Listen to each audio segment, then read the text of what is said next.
The fact of the matter is, Joshua destroyed Ngannou in just 2 rounds. Chris, give us your initial thoughts. MMA takes another L. Man, again, I was giving Ngannou some props. I was getting him credit for lasting as long as he did with Tyson Fury, even dropping Tyson Fury. So I predicted he was gonna last a little while longer. I don't know I can't remember what I predicted, Gio. Maybe late knockout or distance, but I was giving him credit. But man, again, this was destruction by AJ. This was vintage AJ. Back to the 1-2s. Great step over, right on the money, and dude, Ngannou just flat out was out. And so this is a huge blow for MMA. Again, it shows you the levels when it comes to standing toe to toe with a true boxer. Yeah, let's read some of the comments here, man. You know, our boy Clyde is going in. AJ, people actually thought MMA dude had a chance. AJ played MMA dude with amateur setup and made it look easy. Jab, feint, jab, right straight. Good night. MMA dudes need to stick with WWE and stay away from real fighting, he says. Ooh. Hey man, Yeah. look, Chris, I'm gonna come at you real quick too. I'm gonna come at you real quick, and I think you know why. Because we texted the group chat immediately after this happened, and one of the things we mentioned is that you came on the show, Chris.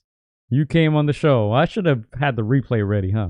I should have had the replay ready. I should have pulled up the receipts, but I'm not gonna do that at this moment. You came on this show after he lost to Tyson Fury and said, hey, this guy should be ranked top 10 heavyweight in the world. Just like the WBC, they had him ranked top 10 in the world. Chris, I think that is so irresponsible. I think that's how people get hurt. I think it's irresponsible for these sanctioning bodies to sanction a fight like this. Yeah, Tyson Fury didn't take it serious. He didn't train. Obviously that fight wasn't for a title, but it was still a professional boxing match. People were hyping this guy up. AJ clearly took it seriously and almost hurt this guy seriously. Let me tell you this, man. The same Ngannou that stepped onto the ring is not the same Ngannou that left that ring that night. And I think it's so irresponsible for people, for the sanctioning bodies, to overrate people like Ngannou who have zero boxing experience. He had zero boxing fights before Tyson Fury, only had one before Anthony Joshua. Man, if you're putting these guys against a world-class trained boxer, things like this can happen. And luckily he didn't get more hurt than he did. He was out for I don't know how many minutes. They were giving him the oxygen tank. Thankfully he was able to walk out on his own, but I think it's very irresponsible to put these novices against an elite champion level boxer, like Anthony Joshua is. A lot of people don't want to give Joshua credit, but look, there was difference of levels was very, very evident. Yeah, I think you nailed it here when you said this Anthony Joshua, took it extremely serious. Obviously, we saw the weight trim he cut down. He took it just as seriously as he took Andrew Reeves in that second fight. That first fight, we saw Anthony Joshua, kind of balloon up the way he normally is. I feel like if that was Anthony Joshua that would have showed up, and then focused Joshua, that would have been Ngannou's best chance to hang in there. But clearly, that was not the case. Yeah, I'll admit it when I'm wrong. He got destroyed. That was a polarizing right. Again, the powers that be, because Ngannou is a huge name. They did decide him to rank him in the top 10 in many organizations. This clearly showed that he doesn't deserve to be in the top 10. I will admit when I'm wrong. So yeah, he didn't deserve to be ranked in the top 10. He is a huge name.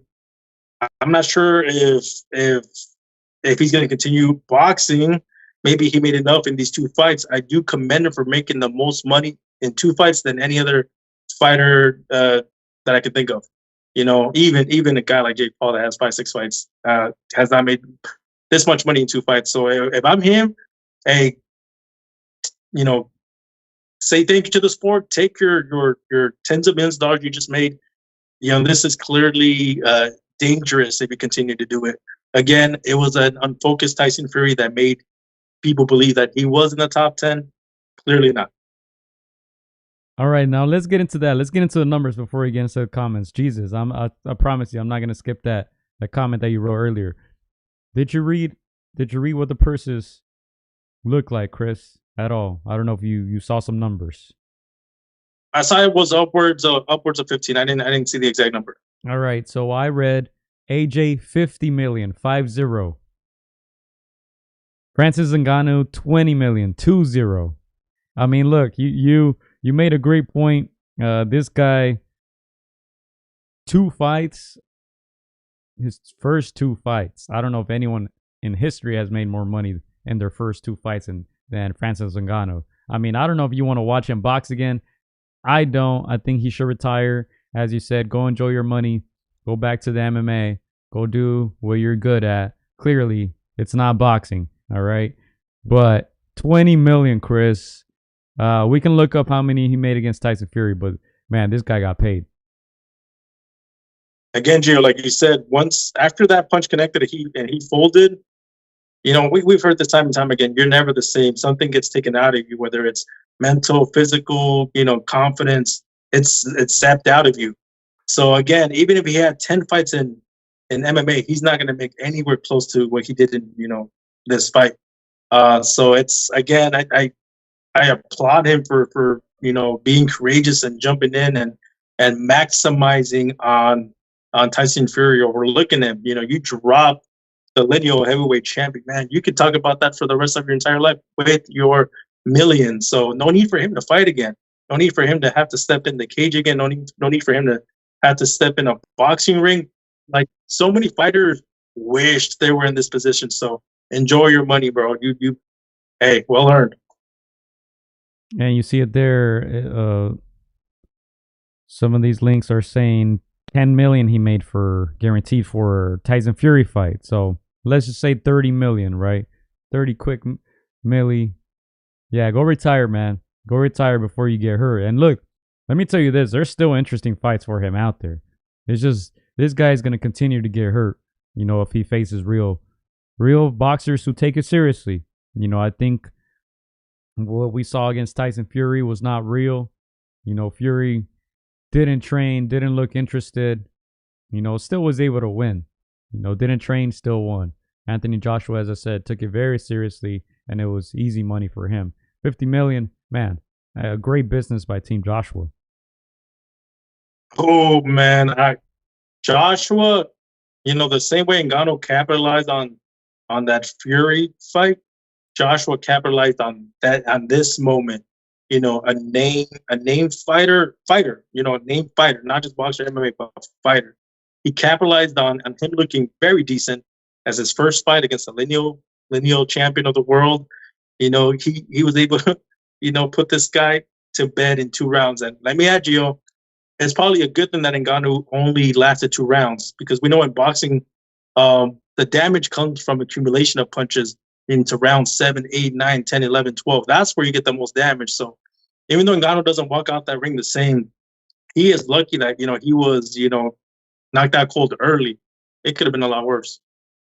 Yeah, and you guys see some of the links here. Joshua 50 million, Ngannou 20. And you see, this is an interesting one right here. Let me see. How much did Ngannou make in his last UFC fight? It says right here he made $600K in his last UFC fight. I mean, great business for Ngannou too. The guy got paid serious money, man, serious money. But I doubt we'll ever see him on that ring again. That's insane. So Gio, I was watching the MMA fight this weekend. Just to see what I like to open my horizon and see what they're doing right, what they're doing wrong. And one of the things was thinking about was the purses that they make out there. It's good money, but it's not great money, and that's the reason guys like Ngannou cross over. I've always said if a Dana White, if your boss is rolling deep in those Lambos, and you're struggling with a mid-sized car, maybe he's keeping most of that cut. So again, it's understandable why some of the MMA fighters cross over. They're bigger purses out here, but again, it's dangerous. It's dangerous, and that's again this is why we say Ngannou should retire, because there's a risk and reward, and if you're at that level of a boxer, then there's less risk, but it's still a risk. But if you're at a disadvantage, like you said, being a novice, not having that foundation, it's risky. It's gonna hurt you.